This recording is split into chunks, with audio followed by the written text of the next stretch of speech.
Thank you for having me. I'm not going to do too much introduction here. We want to get as much in as I can, so pretend I'm just here for you, and I'm going to get right to my lecture right away and go over here and share this screen and get this done, and let's go to work. Okay.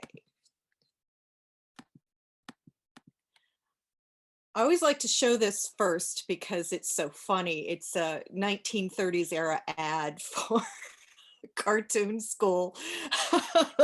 So this is a tiny fraction of a seminar I give for aspiring and professional creators that usually runs an entire weekend, but I'm going to try to cram everything I can into the next hour. If you want to make comics, I'm going to give you some good tools. But remember, there's a difference between making the work you want to make and getting other people to buy it. I assume you want to be a professional, and most of my approach starts with that assumption. There is no right or wrong way to tell a story. Storytelling is communication. If you want your story to be understood by others, though, you have to be willing to reach out to them in a way they can understand. If they don't understand, that may be their failure of perception or your failure of communication. Either way, only you can say what is right or wrong for your story. But the reason why so many creators speak of rules of storytelling is there are systems that are understood by many as part of our common visual and verbal language. That's not to say you can't break these rules, but if you do break them, people may be unable to understand what you're trying to say. These storytelling systems are not there to oppress you as an artist. They're just a framework upon which you can build, and I'm here to help you with that framework. What is right for your story may not be right for anyone else. Just because you create it, that does not mean anyone else has to like it or buy it or support it. This does not make you less of an artist. If the art-centered life is your goal, the value of your art to others is not an issue. The only value is in what art means to you, and that is okay. That's valid. So let's just dive in and look at my process on a major project, adapting Neil Gaiman's short story Trollbridge into a graphic novel. It's always very exciting to get to collaborate with a fine writer like Neil. I work very hard to bring my best to a project, and I hope that a look at my work here will help you along as well. Please don't be afraid to ask questions. Now, the reason I start with an adaptation is because some of you are primarily artists and are afraid you don't know how to come up with a story. So I suggest if you are having trouble coming up with a story, or if you're a writer and having trouble how to figure out how to frame your story into comic book form, just go to the library and pick out a story that already exists in the public domain, a fairy tale, a fable, something like that that is free to the public and belongs to everyone. And you can start with that and start processing what you need to do and how to learn how to construct a story. Here's Neil's original manuscript for the Dreamhaven edition of his story. This was done in 1993. My job was to take this 8-page short story and make it run into a 50-page graphic novel. I used the entire text of the story, then broke it down to 16 pages of comics for every single page of prose. A good rule of thumb is to keep your copy limited to 250 words of text per page of comics. Too much text clutters the page. And here's a page of the script. This is very detailed and it reads like a film script. The reason I have story direction on this, such as here in panel 1, wide shot of lonely railroad tracks, this is for the benefit of the editor. As the artist, I already know what I want the pictures to look like, but the editor can't read my mind. So I spent weeks thinking about what I wanted to do, but I finished the entire script in a marathon session that took 2 days. And this is the pencil art for page 1. I usually do a lot of prelims and sketches, but on this page I didn't. I had photo reference for the train and I went straight to final on the artboard. This is Strathmore 500 illustration board. It's much heavier than standard comic art paper. Most comic art, when drawn by hand, is done on light, smooth Bristol board that's intended for final ink lines. This was never inked. This was printed and colored directly from the pencil, as you see here. The color was done by me digitally, and it almost looks like real watercolor. And the lettering is done separately by Todd Klein on computer, and they're composited on the computer, so the lettering never touches the art. And a further look at the process on this book for another page. This scene was originally going to be 1 page, but I decided to split it into 2. And I did that long after I started work on the book.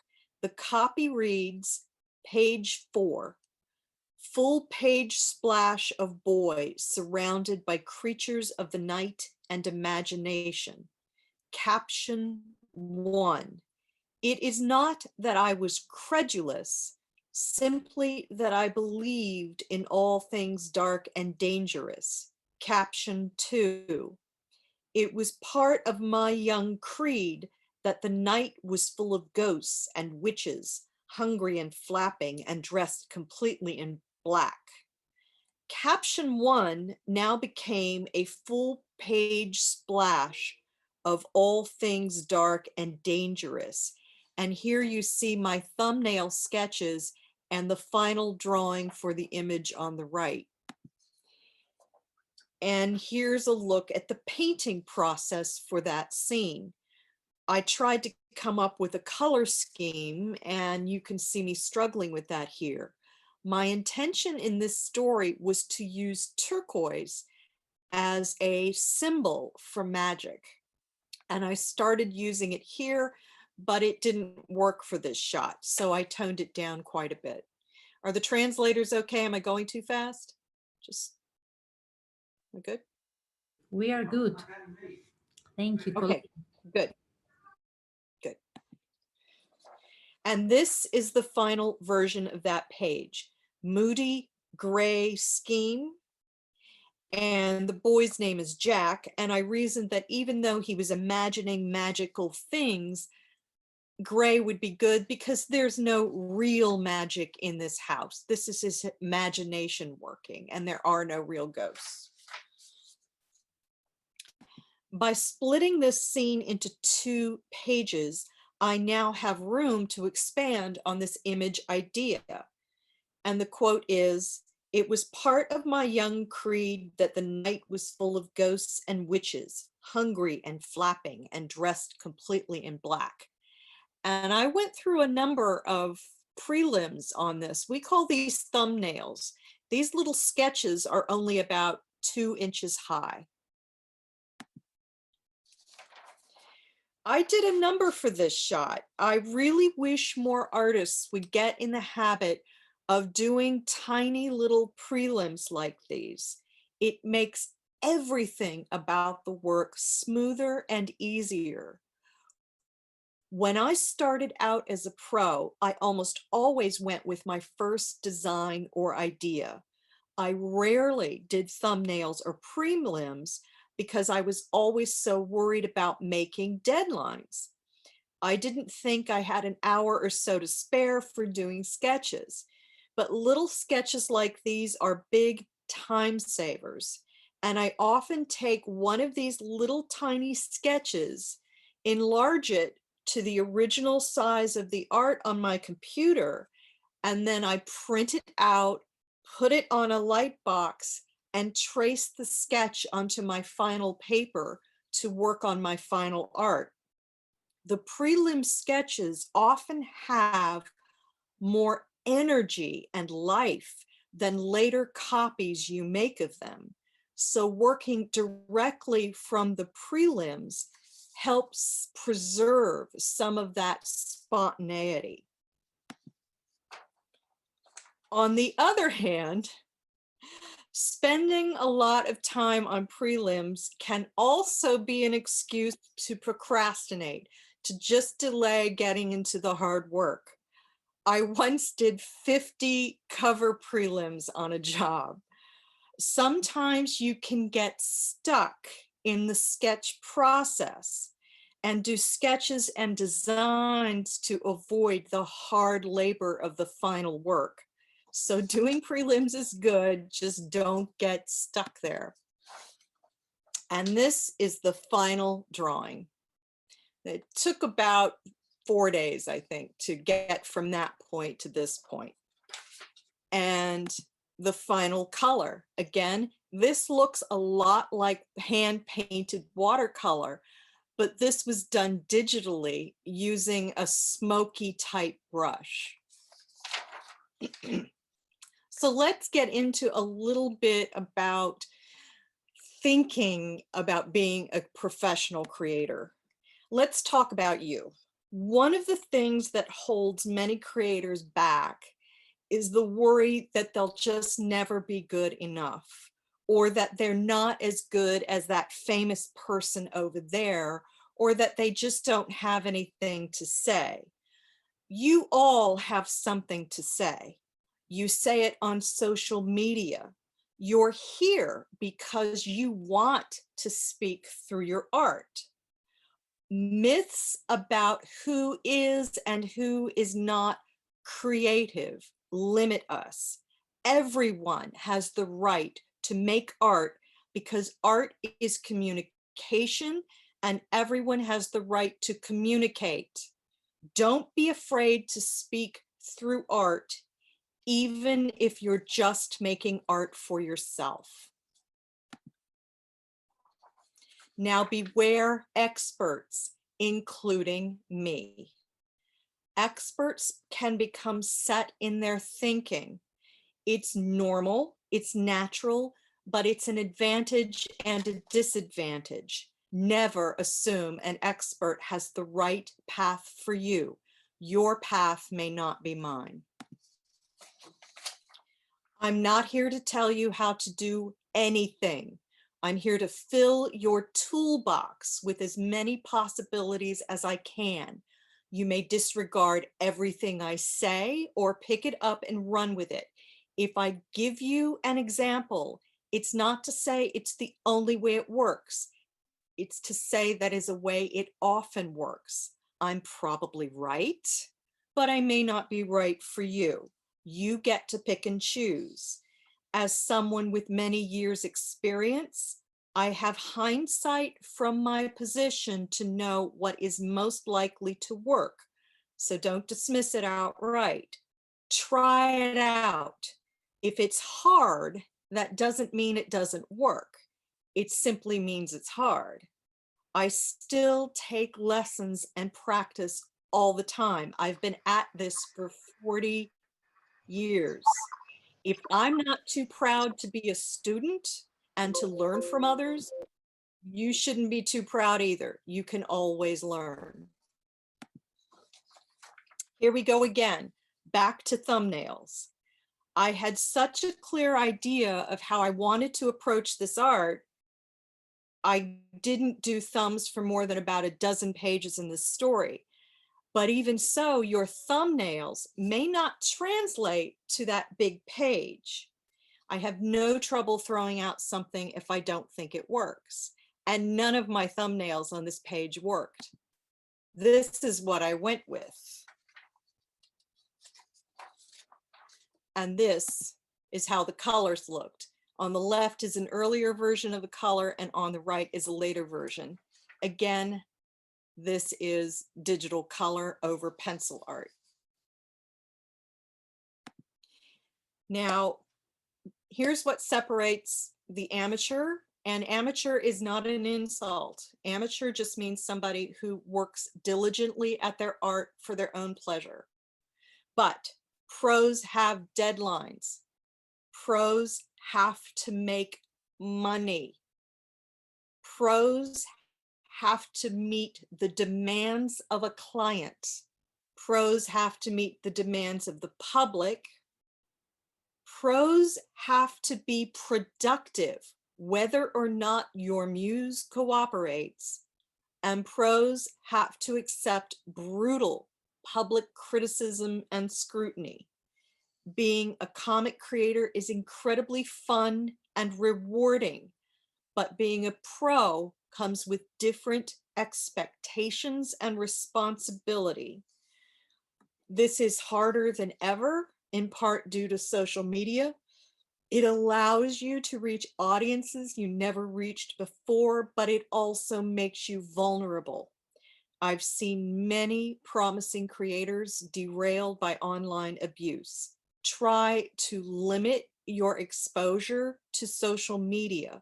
Clean up your profile, keep it professional, and use apps if you can to limit the time you spend on social media. I use 3 apps. فقط اگر قرار داشته شده فقط اگر گفتن Window of time I spend online so that my mind doesn't get worrying Ότι with δεν είμαι πολλή ώρα στο διαδίκτυο και στα social media έτσι ώστε να είμαι αφοσιωμένη στη δουλειά μου. Και αυτό είναι πολύ μεγάλο πρόβλημα για μένα. Οι επαγγελματίες πρέπει να καταλαβαίνουν.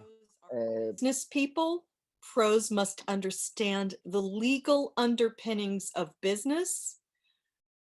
Tax obligations, you must depend on your art to pay your mortgage and your food bill.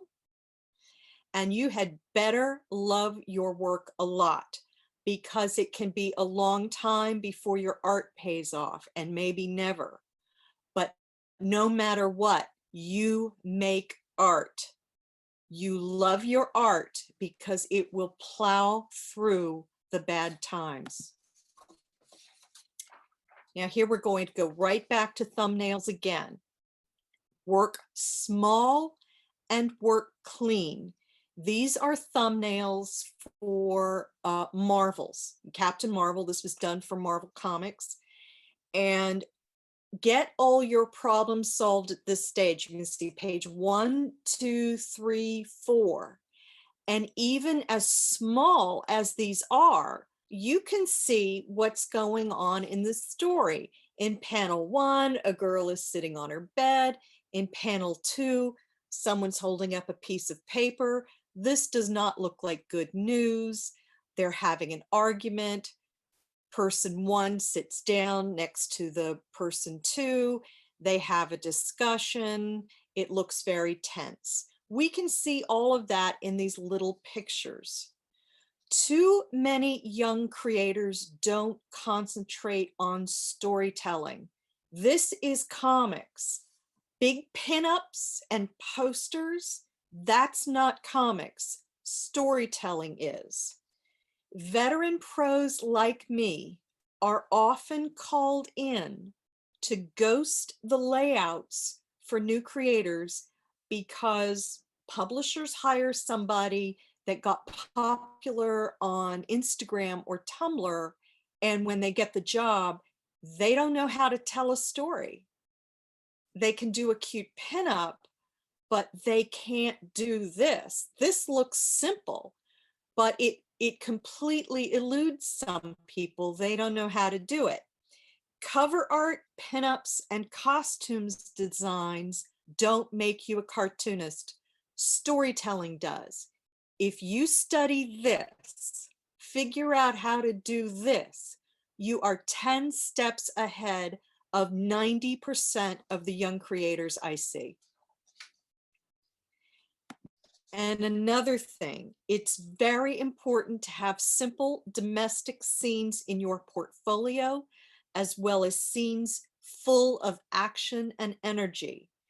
It is harder to draw a simple everyday moment, such as a family having dinner or a kid riding a bicycle, than it is to draw a superhero fight.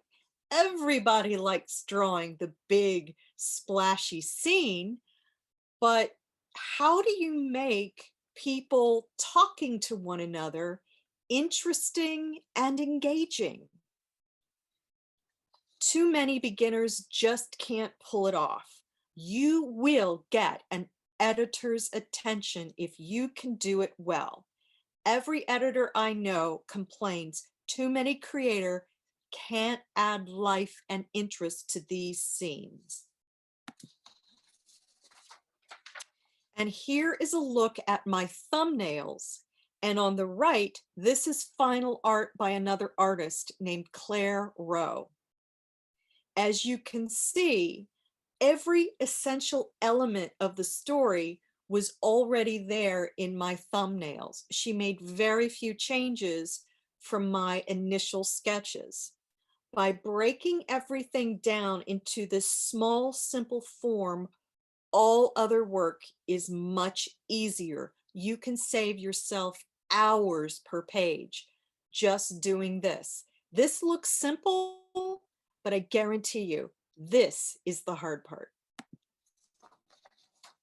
And here's another page. Once again, my thumbnails show almost every single thing that is in the final art on the right.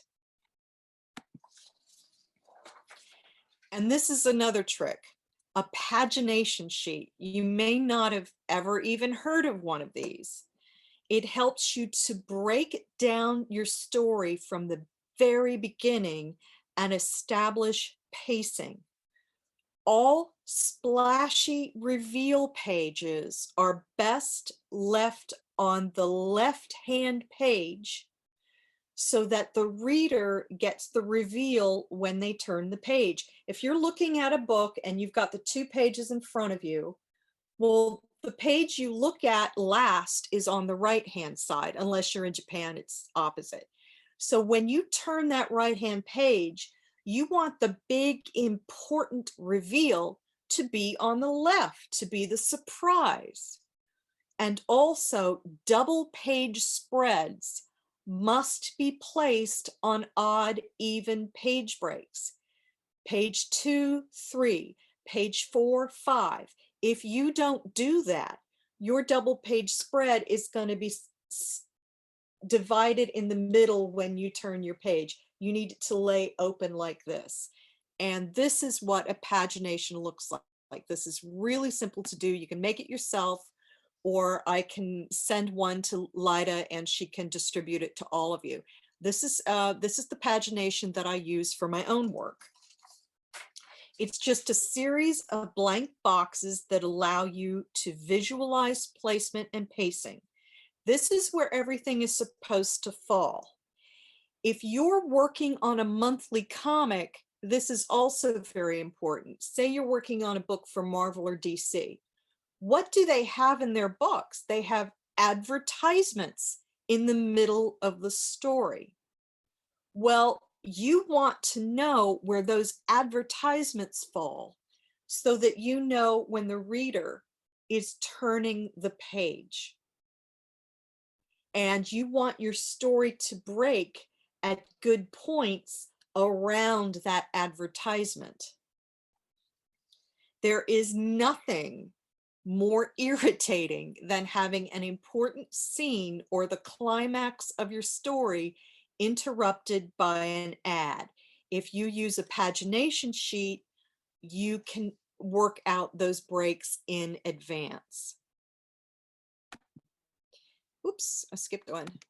Okay, this is doubly important for webcomics. Many webcomics are closer in storytelling style to newspaper strips, even when they're meant to be long form serials, because they're episodic.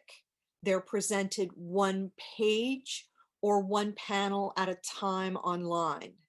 This can make for uneven or unstructured storytelling. If you intend to publish your work later in collected form, planning by pagination is a plus. You can work out all of those storytelling elements way in advance. And here is what that looks like. This is my pagination for a graphic novel I was working on. And you can see where I've got the cover, inside front cover, inner cover, copyright page, half title page, and so on. And here are my pages dropped in, and here are my chapter breaks. I know where everything's going to fall, so I know how to create ups and downs in my story that coincide with where I want things to break. This is really, really important, especially for long form work. You should be doing this for your story from the very beginning. In fact, you can have one of these blank pagination sheets, and you can simply write little notes in each one of these squares. Scenes, how long you want the scene to be, where you want your climax to be, where you want your chapter break to be, and of course, this is where you want your double page spread to fall so that the left-hand side is always on the left and the right-hand side is always on the right. Now, writing comics can't be separated from drawing comics. Even if you can't draw, you must understand visual storytelling. Work it out with stick figures. No one cares if the writer can't draw, but they do care if the writer can't figure out what happens from one panel to the next. One of the problems that we run into as artists is we sometimes get people from movies and television coming into comics, trying to write comics. And they write as if the pictures can move.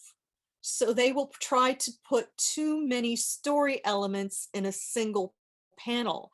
And they will ask for 5 or 6 motions in one panel. And we're sitting there like, I'm going to have to break this down to a whole page. This doesn't work. So a visual writer is very important. And I'll show you exactly how that works right here. These are Alan Moore's handwritten notes for our project Big Nemo for Electra Comics. These were already made public, so I can present them here. And Alan Moore is one of the most celebrated writers in comics. He wrote Watchmen, he wrote League of Extraordinary Gentlemen. He's just a great genius. This is how Alan Moore works. His incredibly dense scripts and complex storytelling makes for some of the most challenging projects I've ever worked on. And Alan had very precise plans for each page. Look at all of this thinking going on this page. This is a great way to work. Little thumbnails and notes right next to them. I do a lot of my initial comic book writing this way as well. It's a wonderful way to completely integrate story and art. And now I want you to look carefully at this lower left image. Oops, sorry. Look carefully at this image. See how that little sketches there? They look like little blobs, but now look at them. This is my final art. I followed his doodle and blob precisely. Look at where everything's placed. There's a fish up here. There's a fish up here. And the birds that look like planes in Alan's sketches, but they're birds when I draw them. They look like big blobs. This was a motion comic as well. So it was partly animated and it had light and color. And so all of these elements in the original actually moved through the page. You're seeing the stop motion image of these elements. These people were tumbling onto the back of this bird as it flew across the page. This fish was tumbling across this part of the page, and this balloon floated across this part of the page. This was really complex in a script, and I think I would have gone a little barmy if I hadn't had these notes and little sketches here. And now look carefully at this one as well, this S. And here it is. In the final animated work, these images would appear and disappear. And in fact, when you saw this animated, you would only get one panel at a time, and images would disappear and word balloons would appear and disappear. This made it very complex and challenging, but this is what happens and what kind of great experiments you can do when you're a visual thinker, as Alan Moore is. And this is a very natural way for cartoonists to work. I started working this way when I was a teenager. It's a very organic process. And I had a really hard time transitioning to full script later because this seemed completely natural to me, but editors want a full script. And this is another look at a writer who thinks visually. This is the art of Keith Giffen. Keith Giffen is very well known in comics. He worked on the Legion of Superheroes for many years. He created the character Rocket Raccoon in the Guardians of the Galaxy film. So you've probably seen a lot of his work. This is how he writes. And this is also how he does a lot of his storytelling for young artists today, because again, many young artists can't tell a story. So he's gotten into the habit of doing his storytelling this way with the notes in the margins. And on the next panel, that's my final art for that scene. Before and after. All of the elements are still there. They've just been translated by me. Now, I've worked with Keith off and on for roughly 30 years, and we never worked this way before. So I had no idea what he was doing when he started sending me this. But it's so common for young artists today to have poor storytelling skills that some senior creators now do this all the time. So I was perfectly happy to work this way. This saves me about an hour per page, as the artist If I get this thumbnail already, I didn't spend a half hour to an hour trying to figure it out myself. So Keith comes up with the plot in this form. I do the art in this form, and later the script writer, J.M. DeMattis, does all the final dialogue that gets put into the word balloons in the final form. This is a really cool way to work. I like working this way. Now, the only time your writing style is important is when you're working with a client. If you're doing it for yourself, you do whatever you want to do. But when you have to present it to a client, especially a big book publisher, they don't know anything about comics production history, and they're going to need a full script. If you're trying to sell your work, you must learn how to write in final script form. And I keep harping on here about storytelling process, but the difference between somebody who really understands and knows comics and someone who's just kind of sailing along. If you have classical training and can sing on pitch, that's the difference between you and a pop star who needs auto-tune. Now, there's nothing wrong with that. You might be very successful anyway, but it's a tool for your toolbox that is the most basic skill that a lot of young creators simply don't have. But ultimately, it's all about you. There are creators for whom story and craft is paramount. That would be me. There are creators for whom getting famous is paramount. And there are creators for whom recording your inner feelings and thoughts are paramount. You can be one or all of the above. You live in your value as an artist. It is about you. So here's an idea exercise for coming up with stories. And I love to do this in workshops. And I think you're really going to enjoy doing this, especially if you can do it with your friends.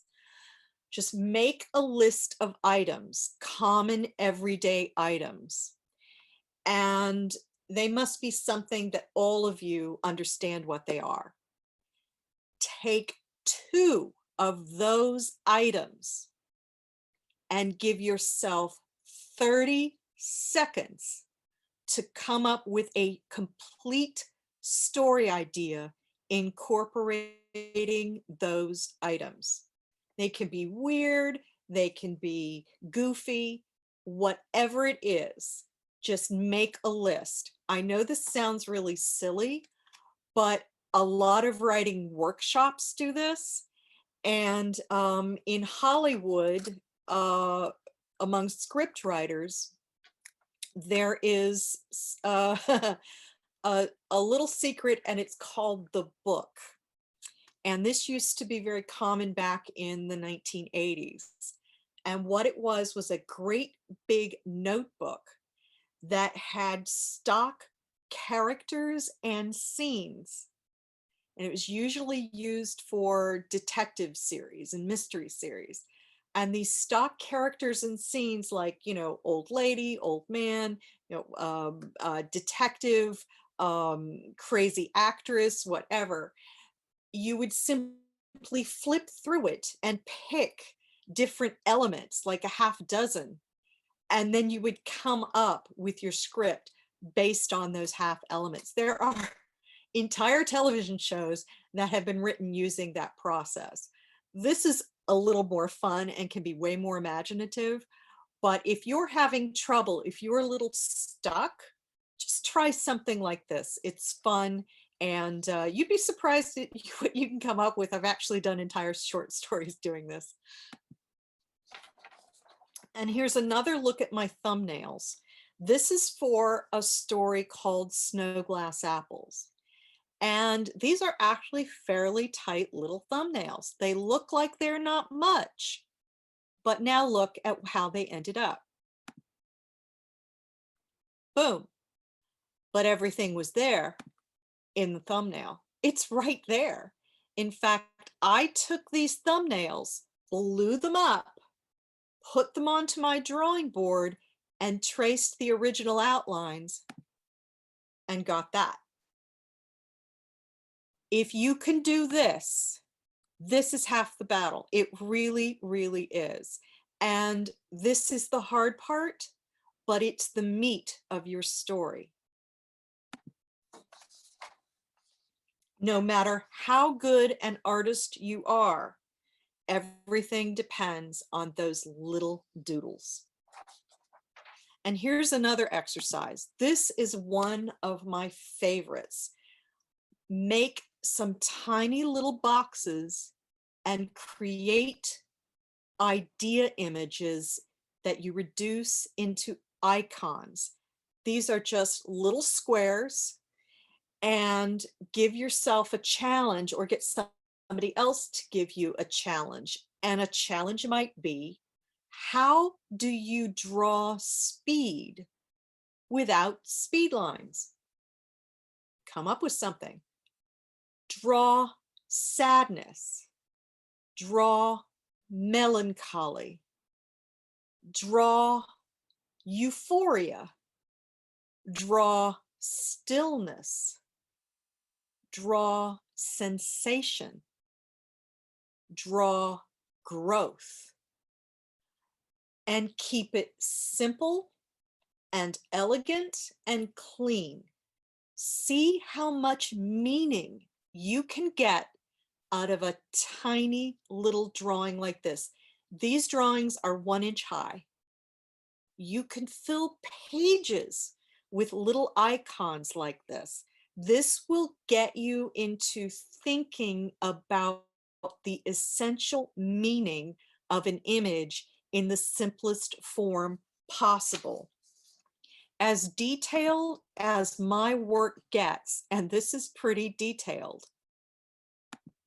all meaning comes from this.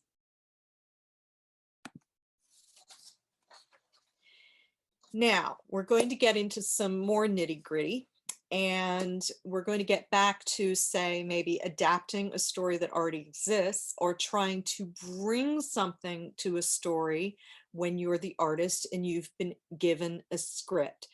These are important things to think about, because remember, if you're the artist, you've been chosen to bring this to life. But there are a lot of artists out there, a lot. Why did they pick you? What do you bring to the story? You as an artist are completely unique. Your vision must be unique.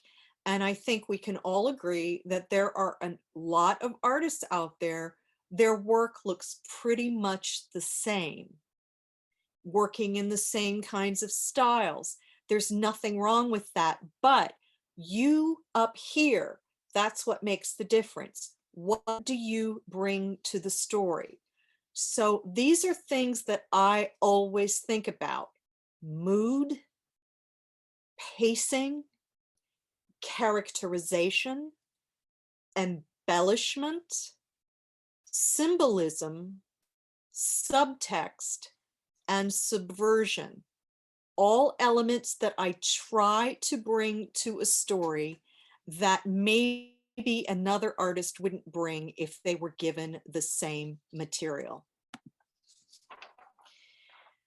I control the mood through the use of color.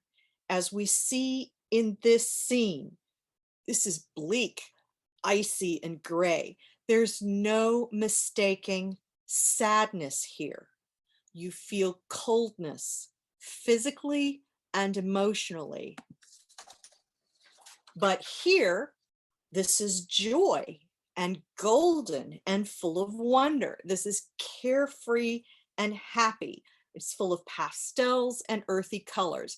Now, I'm going to criticize my own work for a second. I'm pretty happy with this page, but I did this about, I don't know, 6 or 7 years ago. If I were to do this page now, this entire section here would be smaller, and I would enlarge this figure here so that he would dominate the entire bottom of this page. I think I missed a good point here. If he were really big, I think this would have more meaning.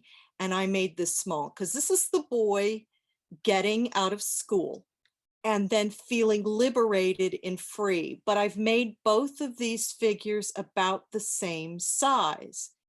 This would have more meaning if this were reduced and in the background, and this were made bigger so you could feel the liberation of his body language. Do you see what I mean?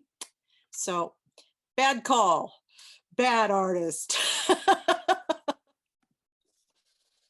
Okay, now this is that same character as a middle-aged man, and he's not a happy man, and you can see it in this picture.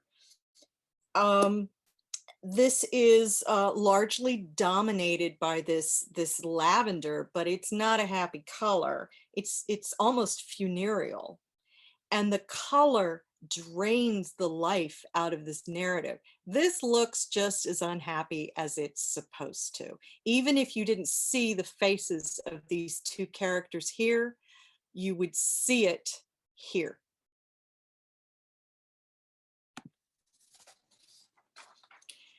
Now, this is pacing. Pacing is incredibly important.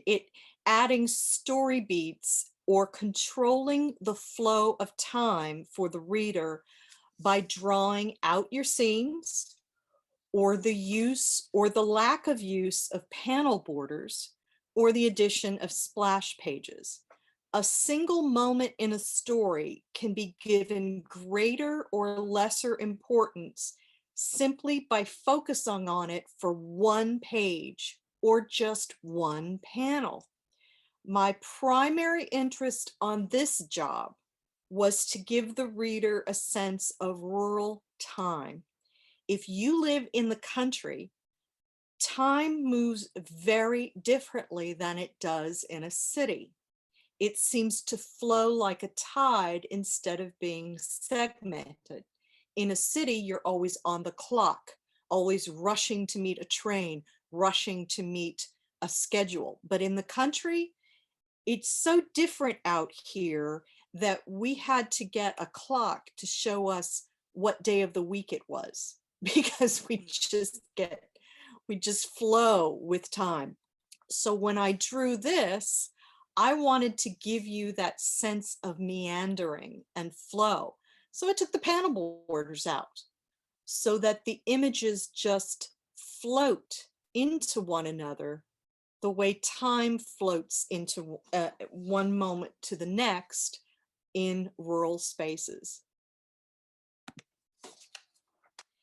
And here's another look at my image flow. Many of these pages are splash pages that flow into the gutter, which is this line here, from one page to the next. This can be very tricky to pull off, and it can be jarring if you don't plan it in advance. What I've done is I've made lines that flow like hills so that your eye meanders from one shot to the next across the image. And here at the bottom, your eye is drawn back into the picture so that you can pay attention to what's going on by this little boy's face looking backward. And here is that scene in the final. You are supposed to stop and pause and look around. And that's what this scene does. And you're led back and forth by these twisting images of the tree. This draws you in. Here's the boy looking inward, and here's the boy looking back.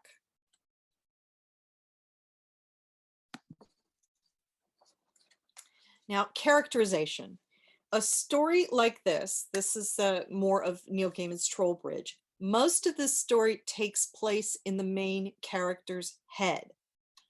Nothing is more important than body language casting your characters, do they actually look like the person that would be in that story, or is that just what you like to draw? They're not you, they're not what you want, they are what they should be. What do they themselves look like? Show the play of emotions on their faces, the way they hold their shoulders, the way they use their hands. If the acting isn't right, you might as well be using stick figures. We have to be able to read this kid's face.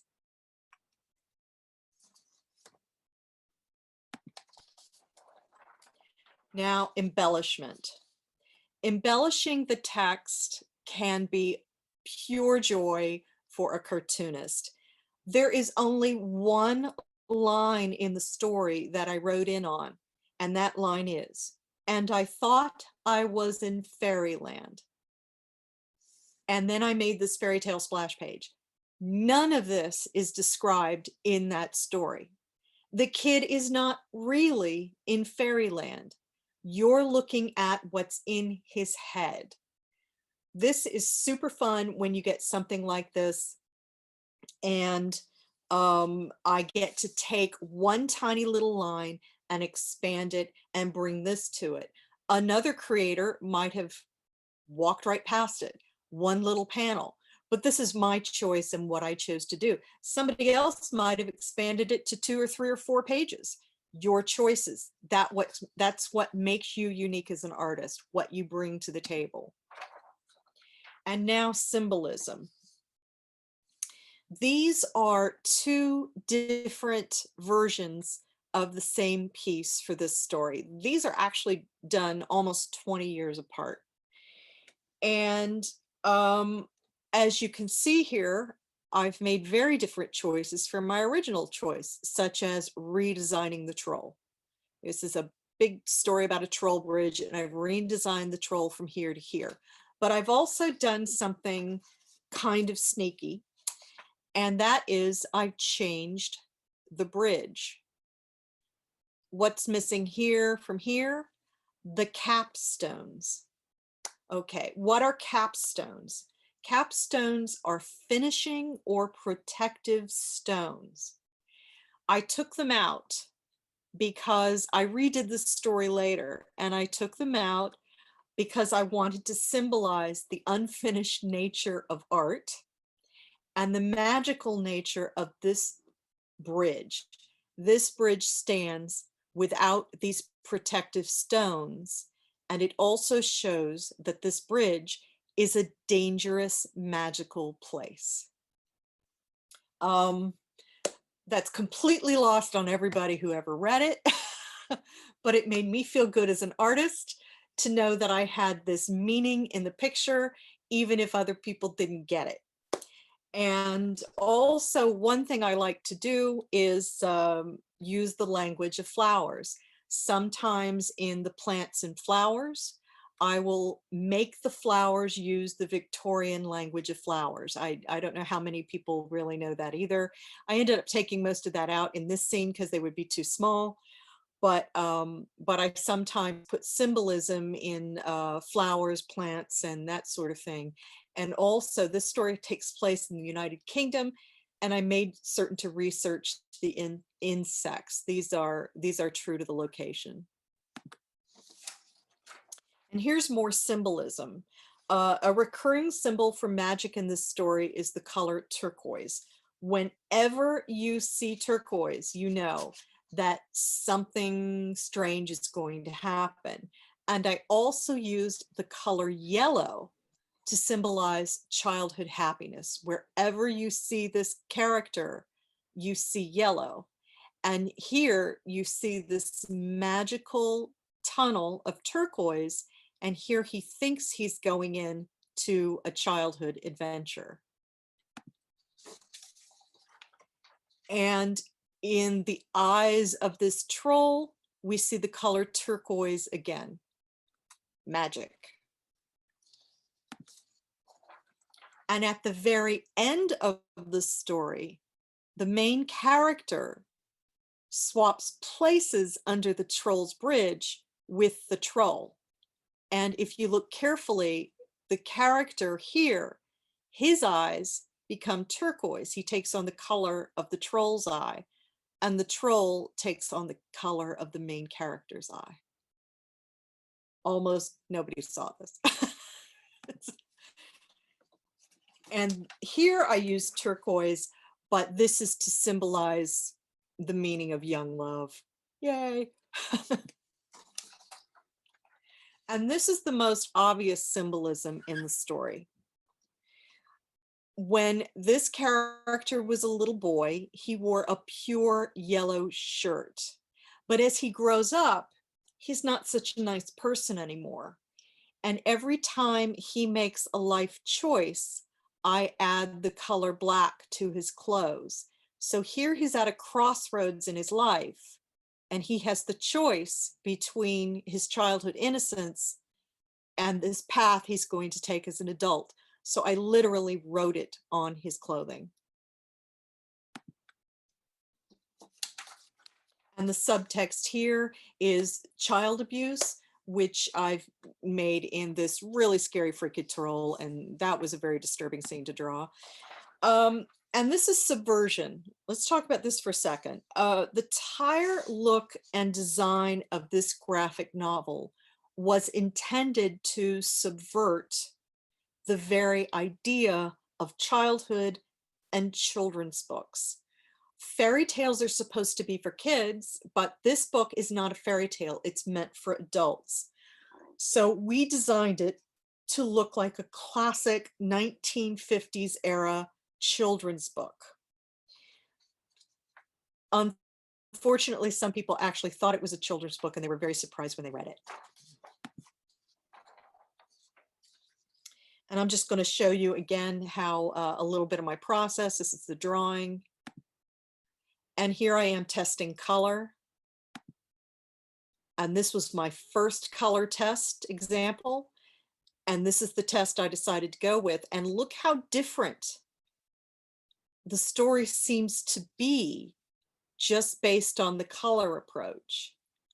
Color makes a huge, huge difference. This would have been very modern and abstract if I'd gone with this, but I decided to go for naturalism here.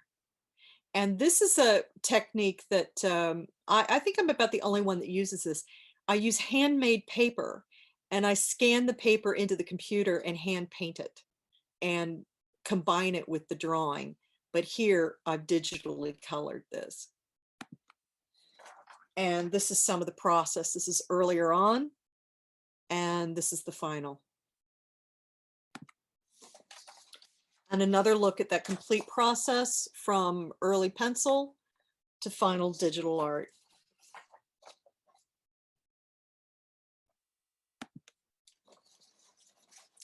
These are some tips that I wish someone had given me when I was starting out. Super important. Establish your space. If you're working with a writer, get together and work it out. If you can, do you know those catalogs that, you know, or online where you look at home plans, floor plans? Get some of those. If you're working for a major client, they will give you some 3D plans, but you should have this when you're establishing space in your pictures, creating your characters' homes, etc. I cannot tell you how often I work on projects where people never figured out where the rooms are placed in a building or where the furniture is, and every time they write a new scene, everything's been moved. It happens all the time. I once did a big fight scene in a book that I had to go back to the editor and say the writer forgot that the characters are in the bedroom way over here on the other side of the house. They can't be going into the next room because the next room is over there. I said, can we fix this? This happens a lot. Establish your space and stage the scene. When you've got your doors and you've got your windows and you've got all that, make sure that your furniture and the placement of your figures is established and set. What you can go through here is take one of these floor plans and go, well, there's a chair here, and the characters walk from here, and then they come over here, and then they go over here, and then they go over here. I know this sounds really simple, but this is like making comics 101 that almost everybody skips, and it's super easy to do, and you don't even have to make your own plans. You can just go find one, and you should be able to get all of your space established doing this. And this is the who speaks on the left first rule. I mean, some of you are looking at me blankly right now. Again, super basic, and here's why. Who is speaking on the left first? This is you got this guy here and this guy here. Now look how this is no longer as easy to read, because this guy over here is speaking, and then you got to kind of figure out where that other balloon is. And wouldn't it have been smarter to just do that? Right. See? Now, this is a really common error, and often you end up with word balloon pointers crossing over. You see this in a lot of young creators' work. Just figure out who is speaking first in panel to panel, and try to make sure that whoever is speaking on the left is on the left side of the panel, and who is speaking on the right is on the right side. Speaking next is on the right side of the panel. This will save a lot of reader confusion. One of the easiest things to neglect when making comics is word balloon placement and lettering. I'm a big believer in getting a good letterer. Nothing will bring your lettering down. Nothing will bring your comic down faster than bad lettering or bad word balloon placement. If you can nail this, you're way ahead of the game. And here is how we handle breaking the 180-degree rule. We're going to run out of time before I can really get into some of the nitty-gritty. I want you to take a moment to go online when you've got a chance and look up the 180-degree rule. This is something that is used not only in comics, but it's used in film. Oh, good grief. Stop. Stop, that's my timer. I'm already over time, so I will try to get through this. It keeps you from flopping the image and flopping who speaks first and who speaks next. What I'm showing here is how to get past that, to show this person over here walking so that he speaks first and people keep speaking, and trying not to break that rule. It's a little bit tricky to describe right now. There are plenty of websites online that will describe it, but 180-degree rule, you need to nail that down, because that will drive your storytelling crazy. Okay, it's more of a guideline, and you can break it when necessary, but if you don't understand what it is and keep breaking it a lot, it will not only drive your fellow professionals crazy, it will drive your readers crazy. And here is a look at that. You want to keep all of the eyes in the action on one side of this line. Do not suddenly flip the action. Keep the camera over here. Don't suddenly flip it over here. What it's doing is it's making sure that this person and this person are constantly seen in the same relation to one another. You flip this, then suddenly you're seeing this person first. And if you see it on screen, you'll never be able to unsee it. So go look this up and study that a little more in depth. Things that do not help your writing at all: captions or dialogue which describe the actions the artist drew, such as, he picked up a sword. Well, if we saw him picking up a sword, you might want to edit that out. If you're doing an adaptation of someone else's work, you may not have that option. You may have to keep all the text. But if you're writing original work, remember, the pictures tell the story. You don't need all those words. Cut that stuff out. Captions should add a level of experience pictures can't. Let me show you an example.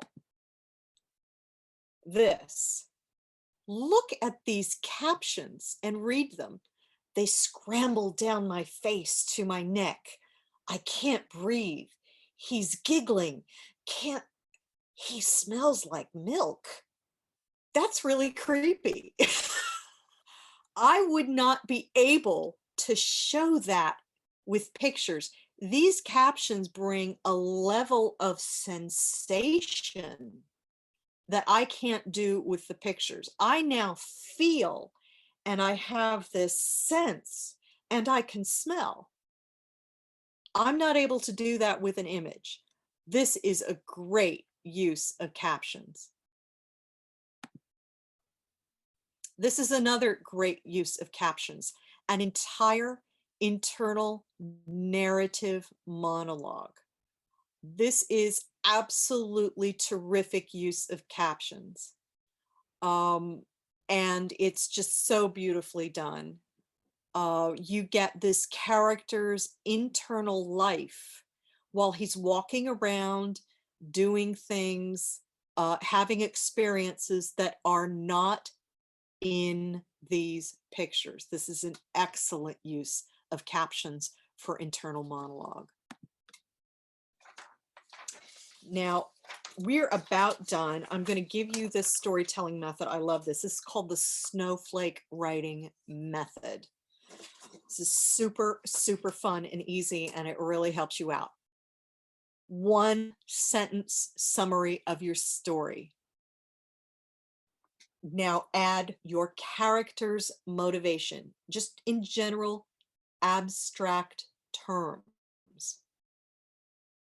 Now add, what's the goal? What is that character's goal? And conflict.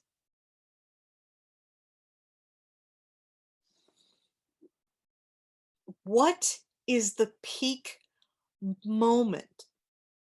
What does your character learn? What is he achieving? How does he grow? And then make a summary of all of those things. I'm going to leave this here so you can jot it down.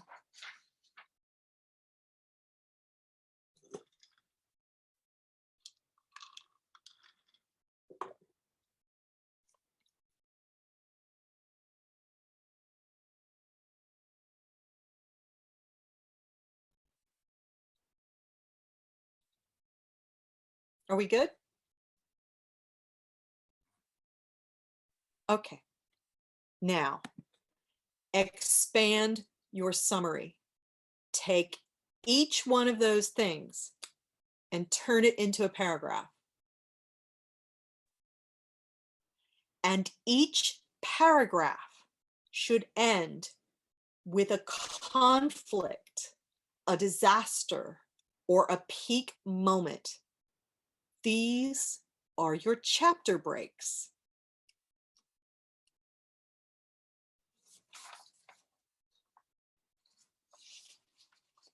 And the final paragraph is the highest peak, and that is the end of your story.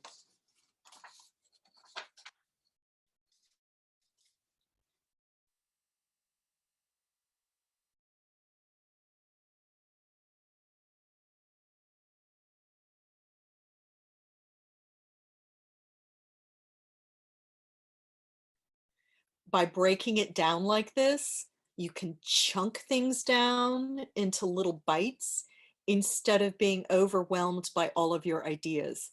This just lets you bit by bit by bit by bit break it down and then build it back up into a manageable form.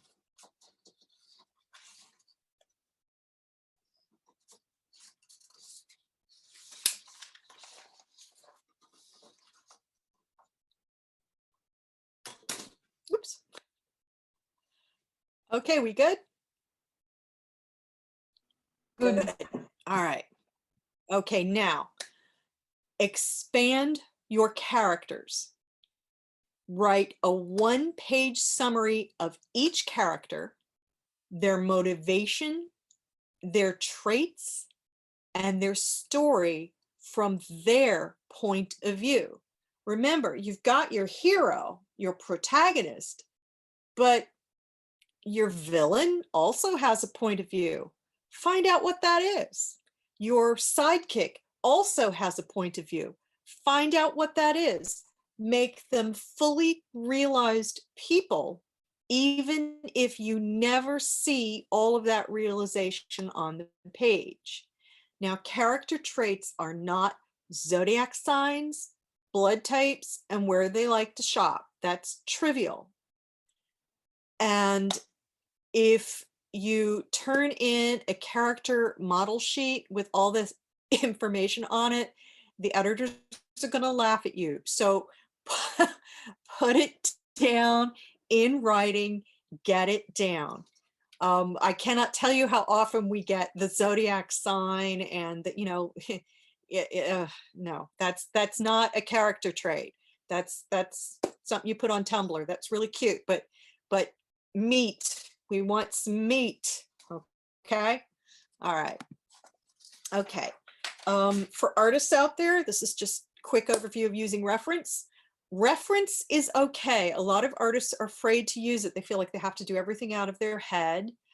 Referencing the world around you. This is normal, but you need to keep it legal. We have a lot of problems with young artists engaging in plagiarism. Just because it's on the internet doesn't mean it's legal to use. There are a lot of legal resources for artists to use as reference in their art. Find those. I'm going to show you something that's kind of fun. This is about 40 years old. This used to be the primary reference system for illustration in most of the English-speaking world. There are about, I think there are 9 of these books, and they're great big books that open into these big spreads of pictures of models. And this is what everybody used before the internet. Every professional artist had these. You can use anything out of these legally. When you bought this, the understanding was that you were going to use this for reference and copy it. And I'm going to show you that even top artists like Frank Miller use these in his work. This is from Frank Miller's Electra Lives Again. Look carefully at this man here and compare him to this man over here. Frank used many shots of this guy from this book in his graphic novel, Electra Lives Again. And this is one of the drawbacks of using the same reference that all the other artists are using. We're all going to know what you used. So if you're going to use reference, expand it a bit and try not to make it so recognizable. But this is a prime example of a professional artist legally using character reference and photographs for his professional work. Well, thank you so much for having me. It's been a treat. I love being here with you. I hope I've been helpful. Honestly, this usually goes for days, so I could just talk forever. But thank you so much for having me. It's been a delight, and I hope you guys go and make some great comics. I really do. Thanks so much, and thank you all for joining us and for staying with us. We will keep connected and we'll keep in touch. We will send you all the material after this session. You can rewatch yesterday's lecture on our Facebook page. And a special thanks to our translators, Andreas and Navid, for helping us out today. So thank you, guys. And we wish you all a very good night. Colleen, Good night. great day. Thank you. Bye, everyone. Bye, Thank you. everybody. Thank you so much. Yes, Colleen. Then it's 2 o'clock Bye. in my time. So I wish you all a good day and a good night. Good afternoon, good evening, and good night. Thank you. Bye. Bye. Bye. Bye, everyone. Bye. Bye.